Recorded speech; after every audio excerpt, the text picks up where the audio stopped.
నమస్తే ఫ్రెండ్స్, ఈరోజు మనం ఆంధ్రాలో ఫేమస్ అయిన చిన్న తిరుపతి గుడికి అయితే వచ్చాము.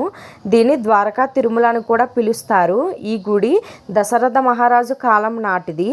ఈ గుడిలో ద్వారకా తిరుమల అని ఎందుకు పిలుస్తారంటే, ద్వారకా అని ఒక మహర్షి ఇక్కడ తీవ్రమైన తపస్సు చేశారు. ఎందుకంటే వెంకటేశ్వర స్వామి పాద పూజ కోసం అప్పుడు వెంకటేశ్వర స్వామి ఇక్కడ స్వయంగా వెలిసారు. వెలిసినప్పుడు విగ్రహం కింద నుంచి చీమల పుట్టతో ఉంటుంది. పైన స్వామివారు ఫేస్ అవన్నీ కనిపిస్తాయి, కింద కాలు అవైతే కనిపించవు.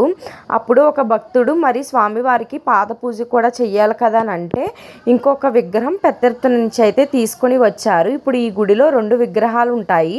ఒకటి స్వయంభూగా వెలిసింది, మరొకటి పెద్దెర్త నుంచి తీసుకొచ్చిన విగ్రహం. ఈ గుడిలో ఏంటంటే ఈ స్వామివారికి అభిషేకాలు కూడా చెయ్యరు. చూడండి, నేను చూపించిన విధంగానే ఉంటుంది విగ్రహం అయితే. ఎందుకంటే అభిషేకాలు అవి చేస్తే కిందున్న పుట్ట కరుగుతుందేమో అని చెప్పి ఈ గుళ్ళో అభిషేకాలు కూడా చేయరు. మరి మీలో ఎంతమంది ఈ టెంపుల్కి వెళ్ళారో కమెంట్ చేయండి. వెళ్ళకపోతే ఒకసారి ఈ టెంపుల్ని విజిట్ చేయండి, చాలా బాగుంటుంది ఈ టెంపుల్. ఈ టెంపుల్ ఎందుకు ఇక్కడ ఫేమస్ అంటే పెద్దతిరుపతి వెళ్ళలేని వాళ్ళు ఇక్కడ వచ్చి మొక్కులు కూడా తీర్చుకుంటారు. ఇలాంటి మంచి వీడియోస్ కోసం